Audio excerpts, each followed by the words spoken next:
Good morning, all of you. I am Sumalata.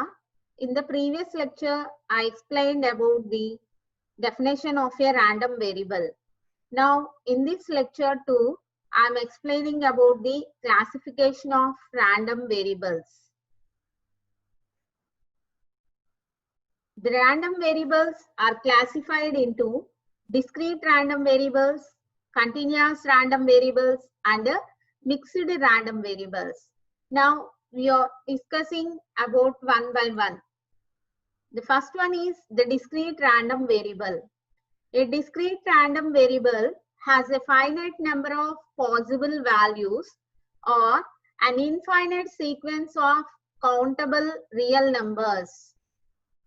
Okay, so if we are taking a discrete random variable that has a finite number of possible values, okay, or an infinite sequence of countable real numbers. Real number means we are taking from minus infinity to infinity.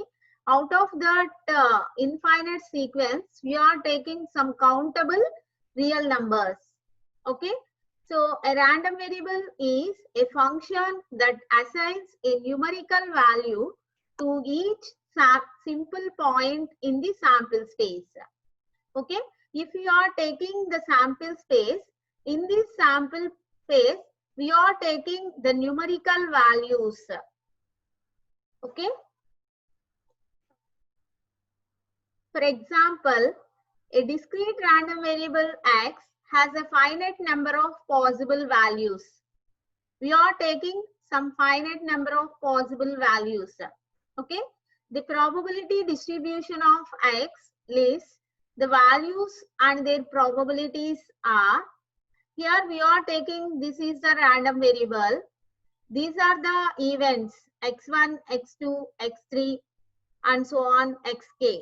These are the events. The corresponding probabilities are giving as P1, P2, P3 and so on Pk. Okay. Here in this discrete random variable, we must satisfy these two requirements. The first one is every probability Pi is a number between 0 and 1. Okay. So if we are taking any probability, the minimum value is 0 and the maximum value is 1. Okay. So the next one is, the next point is the sum of all the probabilities, that is P1 plus P2 plus P3 and so on Pk equal to 1. Okay, so this is the second point. Suppose find the probability of any event by adding the probabilities Pi of the particular values xi that make up the event. Okay, suppose if we want to calculate the corresponding probability for the event, then see here. So here, find the probability of the random variable describing the number of heads that turn up when a coin is flipped 4 times. Here, the experiment is taken as the coin is flipped 4 times. Okay. Now, what is the sample space for that experiment? Tail, tail, tail, tail. Here, if we are taking one coin is tossed, then we are getting the outcomes are head and tail. Here, in this experiment, we are taking four times. The coin is flipped 4 times. Then the sample space is tail, tail, tail, tail, head, tail, tail, tail, tail, tail, head, tail, tail, tail, tail, head, tail, and so on, head, head, head, head. This is the totally sample space. By dividing this sample space, here the random variable definition is taking as number of heads.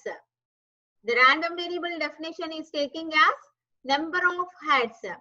So by dividing the sample space based on the definition, here The first outcome is tail, tail, tail, tail. In this will be taking as no head. Okay, that will be represented as x equal to 0. Next, if we are observing these 4 outcomes, out of these 4 outcomes, all the outcomes are having only one head. This will be represented as x equal to 1. Next, if we are taking these outcomes, by observing these outcomes, all outcomes having 2 heads. Okay, this will be representing as x equal to 2. By observing these outcomes having 3 heads, this will be represented as x equal to 3. This will be 4 heads. This outcome having 4 heads. So this will be represented as x equal to 4. Okay. Now the corresponding probabilities for these events are, actually when a coin is flipped 4 times, then the sample space having totally 16 number of outcomes. The total number of outcomes are 16. Okay. If we are taking the first event 0 head, then the probability is equal to, we are having the definition for the probability, that is the number of favorable outcomes by the total number of outcomes. Here, for this event x equal to 0, that means 0 head, we are having the favorable outcomes are 1. So the corresponding probability is P of x equal to 0 is equal to favorable outcomes 1 divided by the total outcome 16, 1 by 16. Okay. The next event is x equal to 1. That means 1 head. So here we are having the number of favorable outcomes 4. That's why the corresponding probability is 4 by 16. For this event, 2 heads will be there. So the number of favorable outcomes for getting 2 heads are 6. So the corresponding probability is 6 by 16. Here x equal to 3, that means 3 heads. So the number of favorable outcomes for getting 3 heads are 4. So the corresponding probability is 4 by 16. Here 4 heads. Okay. So here the number of favorable outcomes for getting 4 heads is 1. That's why the corresponding probability is 1 by 16.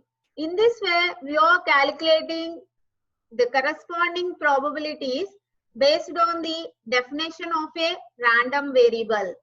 This is an example for a discrete random variable. The next one is continuous random variable. A continuous random variable takes all values in an interval of real numbers.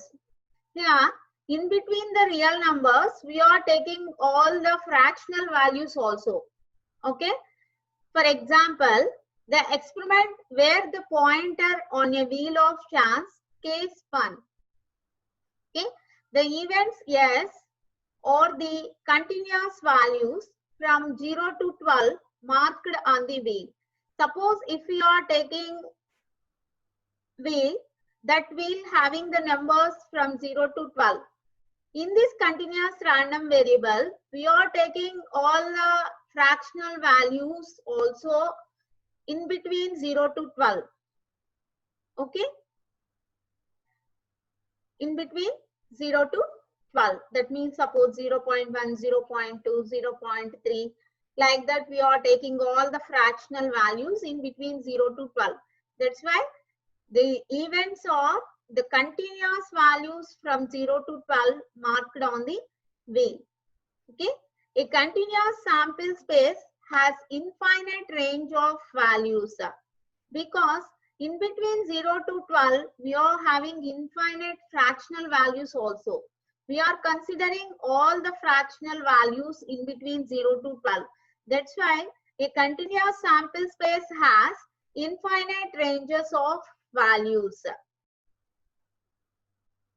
In this example, continuous distribution, here the probability of any event is the area under the density curve and above the values of x that make up the event. Okay, suppose if you are taking this is the continuous signal, so here we are taking the continuous distribution for only the event A. Okay, whenever the signal is continuous here, then we are taking the area for that event. That's why this area represents the probability of the continuous random variable. And the next one is mixed random variable. A value of the mixed random variable are both continuous and discrete values in a given sample space. So here, this mixed random variable is the combination of continuous random variables and discrete random variables. Okay, the random variables marks some points as continuous and some points are discrete values. Here we are taking the example x equal to 10, 12, 14, 15 less than or equal x less than or equal 20, 22, 24. By observing this example, if we are taking 10, 12, 14, 15, 20, 22, 24, these are all integer values, belongs to the discrete random variables. Whenever we are taking here, 15 is less than or equal, x is less than or equal 20. Here we are having some relation less than or equal and less than or equal. That means in between 15 to 20, we are taking fractional values also. So these are all infinite range of values. This is a combination of continuous random variable and discrete random variables. So this is a mixed random variable. Thank you.